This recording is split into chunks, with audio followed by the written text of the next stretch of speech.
Back to our channel friends. मैं सबका अपने चैनल स्टॉक्स फॉर लाइफ पे बहुत स्वागत करता हूँ। डीएफएल फैमिली डे फिल्म में सब पता है कि शाम को हमारी एक वीडियो आती है स्टॉक फटाफट या फिर न्यूज़ फटाफट, जहाँ पे वीडियो एक चर्चा ने कौन स्टॉक में क्या न्यूज़ आ रही है और क्या बेस्ट बाइंग लेवल इमर्ज हो रहा है। इतना फ्रेंड्स आपके लिए होमवर्क करके लाता हूँ। रिक्वेस्ट है वीडियो के एंड तक बने रहे, क्योंकि आज के दिन सुपर ड्रामा चल रहा है, बहुत बड़ी बड़ी अपडेट्स हैं। चैनल फर्स्ट टाइम होंगे सब्सक्राइब कर सकते हैं इस तरह क्वालिटी कंटेंट को सबसे पहले एक्सेस करने के लिए। Now without dealing any for time let's begin. इस बात की जाए बाजार की, कल हमने जैसा यूएस बाजार में कोलैप्स देखा था, वैसा तो गैस आज हमें भारतीय बाजार में दिखाई नहीं पड़ा। और यस, फेड की रेट हाइक की वजह से गैस हमें देखना बनता था कि आज के दिन एफआईएस क्या कर रहे हैं। तो एफआईएस बेचे तो हैं, बट उनकी क्वांटम फ्रीक्वेंसी बहुत ही हद तक कम होते हुए देखने को मिल रही। और उसके अगेंस्ट अगर आप देखें, 1.5 गुना के आसपास गैस डीआईएस ने बाइंग करके सबको सरप्राइज़ किया। बिकॉज मार्केट में गैस ये देखना बहुत ही इंपॉर्टेंट है कि जो मार्केट चाह रहा था और जो मार्केट को पता था कि 25 बेसिस पॉइंट के आसपास से रेट हाइक होगी, वही हुआ। बट उसके बावजूद भी गैस कल मार्केट क्यों गिरा हुआ इसका, और अभी के टाइम क्या सुपर ड्रामा हमें दिखाई दे रहा है।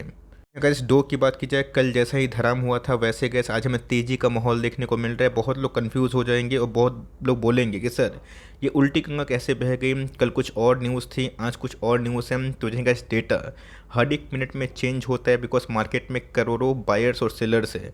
किनकी मनसा क्या है, कौन क्या एक्सपेक्ट कर रहे हैं, ये गैस हमें समझ में जल्दी नहीं आता है। लेकिन यस, मार्केट में गैस वो अनुमान पहले से ही पता होता है। तो ऑफकोर्स गैस 25 बेसिस पॉइंट के आसपास मार्केट ने इस न्यूज़ को पहले डिस्काउंट किया था। बट कल जेनेट येल की जो न्यूज़ हमें देखने को मिली, उसकी वजह से मार्केट में थोड़ी बहुत खलबली मची। और आज की बात की जाए, नेस्टेक सहित गैस डो में हमें अच्छी खासी हरियाली का माहौल दिखाई दे रहा है। बट गैस नेस्टेक की आप देख सकते हैं 2.5% अप है। तो बहुत लोग पूछेंगे सर हुआ क्या। वही हुआ गैस जो जेरोम पोल चाहते थे। और मेरा ऐसा मानना है कि मार्केट बस दोस्तों अब के टाइम में लास्ट रेट हाइक एक्सपेक्ट कर रहे हैं, जो कल गैस जेरोम पॉवल ने थोड़ा सा हिंट देके सबको सरप्राइज़ किया था। यहाँ गैस हिंडनबर्ग भी कहाँ पीछे झुकने वाले हैं, कहाँ छोड़ने वाले हैं हमारा पीछा। तो जी गैस हिंडनबर्ग के ऑफिशियल ट्वीट में कल के दिन ही एक अपडेट हमें देखने को मिली कि एक और अपडेट आने वाली है। मतलब एक और जो बड़ा लाइक प्लस माइनस होगा कोई भी स्टॉक में बिजनेस में, वो हमें दिखाई पड़ सकता है। कौन सी कंट्री को इन्होंने टारगेट किया है, कौन से स्टॉक को इन्होंने बोला है, वो तो वक्त के संग पता चलेगा। बट यस, यूएस बाजार में क्यों हमें हलबली तेजी मचते हुए देखने को मिल रही है, तो जी गैस सबको पता होना चाहिए कि यूएस बाजार में हर 2 3 दिन 4 दिन के बाद कुछ ना कुछ अपडेट हमें देखने को मिलता है। तो न्यू होम्स की सेल्स की बात की जाए, ये gas more than expected fill होते हुए देखने को मिल रहे हैं। जहाँ पे गैस घर बिकने की जो तादाद है उसमें कम से कम 30,000 जो घर है वो कम बिकते हुए देखने को मिल रहे हैं। तो बहुत लोग बोलेंगे सर ये तो बहुत ही नेगेटिव न्यूज़ है, इससे यूएस बाजार इतना खुश क्यों है। तो जी गैस आपको अच्छे से पता है कि अगर हाउस कम बिकेंगे ना, इन्फ्लेशन भी बहुत ही हद तक कंट्रोल में आता हुआ देखने को मिलेगा। और इसी चीज़ को लेके मार्केट नर्वस था और वही होता हुआ देखने को मिल रहा है। मतलब गैस ठीक इसका उल्टा हो रहा है। जो बैड न्यूज़ आ रही है, कंजम्पशन स्टाइल में अगर गिरावट हो रही है, तो मार्केट को सेलिब्रेट इसलिए कर रहा है कि अब शायद रेट जो हाइक है उसी क्वांटम ख़त्म हो जाएगी, या फिर फाइनल जो रेट हाइक है वही हमें कार्ड में दिखाई पड़ सकते हैं। तो देंगे जो एस्टिमेट से कम जो घर बिके हैं। अब सिंपल सी बात है, घर से बहुत सारी इंडस्ट्री बिलोंग करते हैं। पेंट हो गए, टाइल्स हो गए, मार्बल्स हो गए, सीमेंट हो गए, सिरामिक्स हो गए, होम डेकोर के सामान की बात की जाए वो भी गैस इसमें अहम भूमिका प्ले करते हैं। मतलब उन सब में गिरावट अगर होगी, इन्फ्लेशन खुद ही काबू आ जाएगा। तो देखें गैस इसी न्यूज़ की वजह से डो में हमें अभी के टाइम में विस्फोटक तेजी दिखाई दे रही है। दोस्तों बात की जाए, ये तो पूरा सरप्राइजिंग न्यूज़ हमें देखने को मिल रही है। आपको याद होगा प्रीवियस कुछ समय से कुछ न्यूज़ आई थी, आज ही के दिन गैस लेट इवनिंग में एसेंचर ने अपडेट किया था कि उनके गाइडेंस कम हो रहे। मतलब गाइडेंस कम होने का मतलब क्या है कि उनके जो रेवेन्यू एस्टिमेट थे वो कम होते हुए दिखाई पड़ेंगे। बट उल्टी गंगा क्यों बह गई, ऑफकोर्स ये तो नेगेटिव न्यूज़ है कि उनके गाइडेंस कम हुए हैं, उनके एस्टिमेट कम आएंगे, प्रॉफिट कंपनी कम कमाएगी, क्लाइंट जो विन है वो कम दिखाई पड़ेगा। बट उसके बावजूद भी 8% के आसपास तेज़ी क्यों। तो जी हाँ गैस, हर एक तेज़ी के पीछे कुछ ना कुछ वजह ज़रूर होती है। देख सकते हैं, मैं गैस कोई बात बना के नहीं बोल रहा हूँ। जहाँ पे गैस एसेंचर की बात की जाए, उनके गाइडेंस की बात की जाए, ये पहले से रेवेन्यू फोरकास्ट लोअर तो हुए हैं। लेकिन दोस्तों यहाँ पे एक बहुत ही बड़ा कैच है, जहाँ पे गैस कॉस्ट कटिंग जो थ्योरी है आप सबको अच्छे से पता है, कुछ कुछ चीज़ उनके हक में होती है, उनके फेवर में होती है। अब ऑफकोर्स गाइडेंस कम आएंगे, रेवेन्यू कम आएगी, तो ऑफकोर्स प्रॉफिट मार्जिन कैसे बढ़ेगा। वो गैस 2.5% के आसपास जो वर्कलोड है उसको रिड्यूस कर देंगे। मतलब मास ले ऑफ करने वाले हैं, 19,000 लोगों की छटनी होने वाली है। और इसी न्यूज़ की वजह से गैस मार्केट ने ठीक इसका उल्टा बिहेव किया। मार्केट को ऐसा लगा कि अगर ये कॉस्ट कटिंग करते हैं तो जो अनुमान हम लोग कर रहे हैं कि प्रॉफिट में फॉल होगा उतना नहीं होगा। सेम गैस सबको याद भी होगा मेटा, जो अभी के टाइम में फेसबुक की पेरेंट कंपनी है, को याद भी है। मेटा ने भी गैस कुछ ऐसा ही किया था, जब उनके शेयर बहुत डाउन हो गए थे, उन्होंने गैस मास ले ऑफ अनाउंस किया था और उसके बाद मेटा के शेयर्स में हमें बॉटम से डबल से ज़्यादा रिकवरी दिखाई दे चुकी है। शेयर बाजार है, कभी भी कुछ न्यूज़ फ्लैश अप होती है, बट इसी बीच में हमें जो रणनीति है वो साफ करनी है। इन्फोसिस एडीआर की बात की जाए 2.5% तेज है, बट आज इन्फोसिस की बात की जाए उसमें 1% के आसपास फॉल थी। ऐसा नहीं गैस, कोई गारंटी नहीं है कि आज आईटी में तेजी है तो कल तेजी होगी। यस, आईटी में पिछले कुछ समय से अच्छी खासी ब्लड बैथ हो चुकी है, तो तेजी का माहौल हो सकता है, बट बहुत ही कॉस्टली हमें ट्रेड करना है। हमारे लेवल्स में आएगा, हम लोग एवरेजिंग करेंगे और भी उठाने की कोशिश करेंगे, बट पैनिक में गैस ना बाई करिए ना ऑप्टिमिस्टिक में आके सेल करिए, बिकॉज मार्केट में यही होगा। 20% कोई स्टॉक गिर जाएगा ना यहाँ से, बहुत लोग भागने की कोशिश करेंगे, उनका तो भाई पेसिज्म लेवल बहुत ही हाई हो जाएगा। और 20% कोई स्टॉक भागेगा तो फिर से फोमो में बाइंग करेंगे, वो सब मत करिए। कोई स्टॉक को टारगेट करिए, अपने डार में रखिए, डजंट मैटर प्राइस फॉल हो फिर भागिए। आपको रणनीति साफ करनी है, होल्ड करें और पैसे हैं तो एवरेजिंग करें। अब देखना बनता है कल के दिन गैस आईटी का मूड माहौल कैसा हो सकता है। एफ की बात की जाए, बहुत लोगों ने गैस टारगेट को रिवाइज कर दिया है। बहुत से डोमेस्टिक ब्रोकर्स का मैं रिपोर्ट पढ़ रहा था, उनको ऐसा लगता है कि फ्लोरोकेमिकल का जो बिजनेस है वो मार्केट में ऑनगोइंग कंडीशन में भी चैलेंज फुल नहीं हो सकता। आपको अच्छे से पता है कि फ्लोरोकेमिकल का गैस जो मैक्सिमम जो एक्सपोजर होता है एसी वाले बिजनेस, कूलर वाले बिजनेस, रेफ्रिजरेंट्स, इन सब में ज़्यादा दिखाई पड़ता है। और जिसकी वजह से गैस आपने ऑब्जर्व भी किया होगा कि नवीन फ्लोरिन और एसआरएफ में कम गिरावट देखने को मिल रही है as compared to other chemical space. तो जी हाँ गैस, ये भी एक कंपाउंडिंग मशीन है और पिछले कुछ समय से इसमें भी हमें एक रेंज बाउंड कंडीशन देखने को मिल रही है। मार्केट में गैस कितनी तबाही हो गई, बट इस कंपनी में जिन्होंने पैसे लगाए उनके पैसे बहुत नहीं गए हैं और सही में गैस 2000 का लेवल नहीं आ रहा है। अपनी एसआईपी को कंटिन्यू करें और कभी भी कैसे एक मेजर गिरावट होती है तो अपनी एसआईपी को आप चाहे तो मल्टीपल टाइम्स में मल्टीप्लाई भी कर सकते हैं एज पर योर कैपिटल।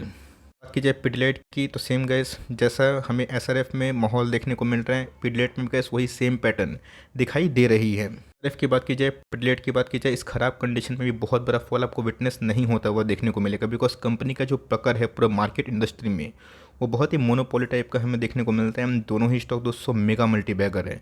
रही बात पिडलाइट की तो जगह इनकी ओपीएम पिछले कुछ समय से बहुत ही नकारात्मक थे, बट स्टॉक प्राइस में बड़ी गिरावट इसलिए नहीं होती है, कंपटीशन ही नहीं है इतना। गैस इनकी जो प्रोडक्ट है इतने सुप्रीम है, तो कंपनी फंडामेंटली अच्छी है। एसआईपी करते रहें और कभी भी गैस मेजर गिरावट इन सब जो कंपनी में होती है, मतलब एसआरएफ में, पिडलाइट में और टाइटन में, रिलायंस में, अगर वो सब कंपनी 2000 के लेवल के आसपास आती है तो अपने यहाँ पे गैस गोल्डन अपॉर्चुनिटी है, बिकॉज सबका जो प्राइस था वो 2800 से घट के 2300-2400 के आसपास आता हुआ दिखाई दे रहा है। मार्केट गैस इस टर्बुलेंस में, इस डिस्टर्बेंस में एपीएल अपोलो ने प्रूव कर दिया क्यों गैस मार्केट लीडर में पैसा लगाना बहुत ही सौदे काम होता है।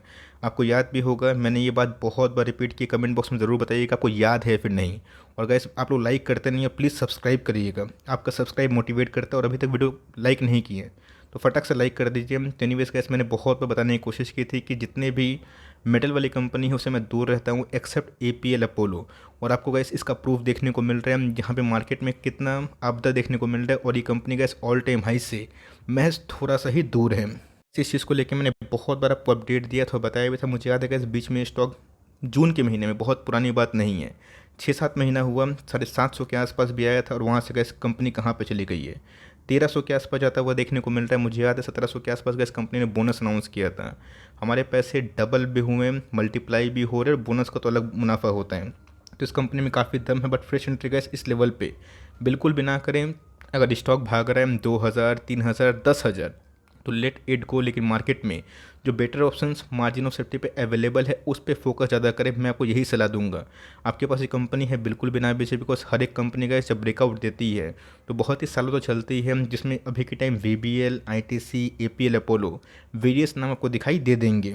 अब की बात की जाए, शानदार बिजनेस मॉडल, शानदार कंपनी, डिस्काउंटेड प्राइस। बीच में गैस इस कंपनी ने 3 से 4 बार ब्रेकआउट दिया, और जब जब गैस ब्रेकआउट देता है तब तब मार्केट में एक बड़ी क्राइसिस हमें दिखाई देती है। तो याद होगा दिसंबर से गैस मार्च हो गया और 3 बार से 4 बार इस कंपनी ने ब्रेकआउट दिया, बट ब्रेकआउट होता है फिर से कंपनी गिर जाती है। बट मैं क्या बताया कि आप किसी की प्रतिभा को बहुत देर तक दाब नहीं सकते। जितना गैस प्रतिभा दबेगा उतना जोर से उमर के वो कंपनी आपको रिवॉर्ड देगी। तो इस कंपनी में गैस जिनको मौका निकला था ना, उनको फिर से मौका मिल रहा है। येस, प्राइस थोड़ा सा महंगा तो ज़रूर है, बट आपको फिर से 200, 250, 300 के आसपास बाइंग लेवल पे मिले, निचले लेवल पे आप बिल्कुल भी ना डरें। बिकॉज जब स्टॉक भागेगा तो लोग वेट करेंगे गिरने का, और जब स्टॉक गिरेगा तो लोग खरीदते नहीं हैं।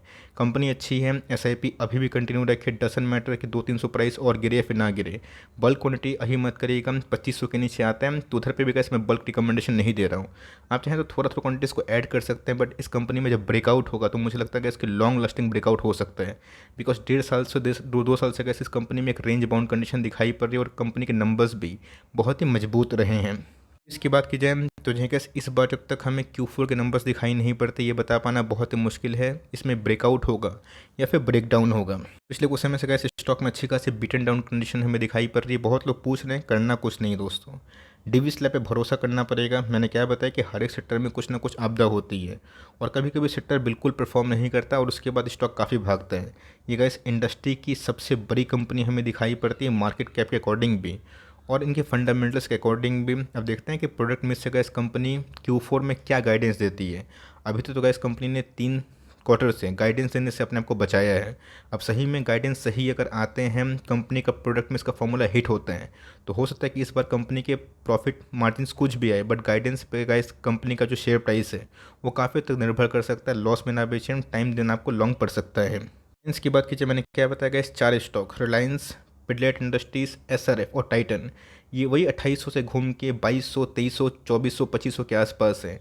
इनमें का इस बेस्ट बाइंग लेवल 2000, 2200 के आसपास हो सकती है। 2200 का लेवल गैस रिलायंस के लिए ख़राब नहीं है, बट येस अगर एक शॉक सेलिंग आया, पैनिक सेलिंग आया, तो रिलायंस गैस आने वाले दिनों में थोड़ा और डिस्काउंट में मिल सकता है। इसकी बात की जाए, फंडामेंटली बहुत ही अच्छी कंपनी है, और गैस जिन्होंने FMCG को टारगेट किया ना, आप जाके चेक कर लें, इन्होंने गैस पिछले कुछ समय से बहुत बिजनेस को एक्वायर किए हैं। उसका फ़ायदा आपको अभी एकदम समझ में नहीं आएगा। जैसा गैस रिलायंस ने एक लॉन्ग टर्म प्लान खेला था कहाँ पे, जियो को लेके, जिनकी प्लानिंग किसी को समझ में नहीं आई थी। लोग 5-7 साल निवेश करके बोले थे मैं कहाँ फंस गया, और सीधा गैस स्टॉक 5x। तो ये गैस कहानी हमें देखनी पड़ेगी। ये सब स्टॉक गिरेगा ना, यहाँ तक मान के चलिए गिर गया, उसके जब बाउंस बैक करेगा तो बहुत ही शार्प होगा। तो गिरता है बिल्कुल ही पैनिक ना करे, उल्टा गैस इन्वेस्टमेंट को बढ़ाएं अगर पूंजी है तो। बट इन सब कंपनी को फेथ करना पड़ेगा। तो ऑफकोर्स गैस इस कंपनी पे खास फोकस रखें, और कभी भी 200-300 पॉइंट के आसपास और फॉल हो जाए, निफ्टी में और करेक्शन हो, तो इधर पे गैस गोल्डन मौका मिलेगा। मैं फिर से बोलना चाहता हूँ कि लाइक करिए, आपका लाइक मुझे मोटिवेट करता है, और चैनल पे अभी तक नए हैं तो प्लीज़ सब्सक्राइब करके हम लोग को इनकरेज भी ज़रूर करते रहिएगा। मार्केट की बात की जाए तो जी हाँ गैस 5000 का लेवल नहीं इसने तोड़ा, और देखना बनता है कि अब 5000 का लेवल ये फिर से कब क्लेम कर सकता है। जो ब्रेकआउट लेवल है मैंने बहुत बार बता दिया, 5000 से 5200, उसके बाद 5700, उसके बाद 6200, और उसके बाद 6700। बिकॉज यहाँ पे गए जब फ्री फॉल हुआ था, कंपनी ने हेड एंड शोल्डर पैटर्न से एक लंबा फ्री फॉल किया था।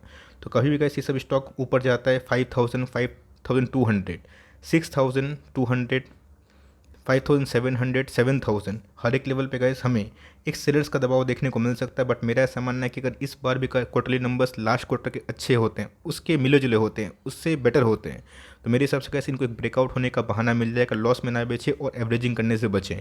कम से कम गैस इस क्वार्टर के नंबर्स के बाद हमें कन्विक्शन समझ में आ जाएगा कि इस स्टॉक के साथ सही में करना क्या है। बिकॉज पिछले कुछ समय से कैसे स्टॉक काफ़ी 1 साल से ठंडा और फीका पड़ा हुआ है। स्लैब की बात की जाए, बहुत लोग कमेंट कर रहे थे कि सर लॉरेंस स्लैब में करना है क्या, तो जी गैस जो मैंने डीवी स्लैब की थ्योरी आपको बताई, लॉरेंस स्लैब में भी गैस आपको सेम वही करना है।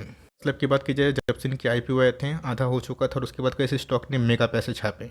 स्टॉक में गैस 1:5 का स्प्लिट भी हो गया था, वरना स्टॉक काफ़ी महंगे भाव पे मिलता है। तो यहाँ पे गैस एक बॉटम फॉर्मेशन की कंपनी कोशिश कर सकती है। ऑल दो ब्रेकडाउन तो इस लेवल से हुआ था 350 के लेवल से, अब साइकोलॉजिकल लेवल 300 के आसपास है, ये तोड़ता है 270 के आसपास भी जा सकता है। बट येस अगर इसको सस्टेन करेगा तो हो सकता है इसकी फिर से 450, 480 आने वाले 1 साल में उसको क्लेम कर सकता है। लेकिन ये शर्त यही है कि जितने भी गैस OPM फॉल हुए हैं और गाइडेंस कंपनी के ठीक नहीं आ रहे हैं, मैक्सिमम जो फार्मा कंपनी उसे गाइडेंस भी ठीक आने की आवश्यकता ज़रूर हो सकती है।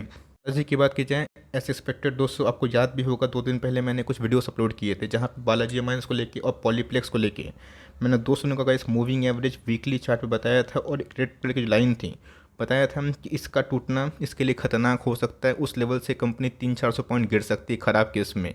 बट अगर इस लेवल पर सपोर्ट लेती है हम 200 का मूविंग एवरेज वीकली चार्ट पे, आप चाहें तो कहीं पे भी इसको चेक कर सकते हैं। वहाँ से गैस कम से कम 20% के आसपास अपसाइड हो सकता है। वहीं से गैस हमें एक रिट्रेसमेंट देखने को मिल रहा है और आज हमें 3-4% के आसपास एक ठीक ठाक उछाल दिखाई ज़रूर दिया है। जीवन से गैस गिरने की कुछ वजह है, जैसे कि फार्मा में थोड़ा स्लो डाउन और दूसरा गैस केमिकल में स्लो डाउन और केमिकल में गिरावट। कंपनी की बात की जाए वैल्यूएशन पॉइंट ऑफ व्यू से काफ़ी अट्रैक्टिव है। अब देखना बनता है कि इस जगह पे बेस फॉर्मेशन हुआ है या फिर नहीं हुआ है, बिकॉज 2000 का साइकोलॉजिकल लेवल अगर सस्टेन करेगा तो इस बात की कोई गारंटी नहीं कि इसे नहीं नीचे गिरेगा। इसके लिए गाइस हमें एक प्रॉपर इनके Q4 के नंबर्स को देखना बहुत ही बन सकता है। लेकिन यस, अगर इसके सपोर्ट के रूप में कंपनी काम करती है तो यहाँ से भी गाइस कंपनी 2300, 2400, 2500 के जो लेवल्स है वो भी शॉर्ट टर्म में दिखा सकती है। अगर आप इसमें निवेश करने का प्लान कर रहे हैं, 1930 से लेकर 1950 का स्टॉप लॉस लगाए बिना काम नहीं करिएगा। 1930 से लेकर 1950 का स्टॉप लॉस लेके आप चाहें तो फर्दर 200-300 पॉइंट के आसपास जो रिस्क टू रिवॉर्ड है 1:3 का आप उसको प्ले कर सकते हैं, अगर आपको स्विंग ट्रेड लेना ही है तो। की बात की जाए जॉकी, दोस्तों कौन नहीं जानता, और जो लोग थोड़ा सा कपड़े के शौकीन हैं और इनरवेयर के शौकीन हैं उनको जॉकी ब्रांड के बारे में अच्छे से पता है। तो पेज इंडस्ट्री का उसी ब्रांड को बिलोंग करती है। पता है कि प्राइस देख के बहुत लोग बोलेंगे सर क्या खामा खा इसको कवर कर रहे हैं, कौन खरीदते हैं। गैस खरीदने वाले लोग ठीक खरीदते हैं।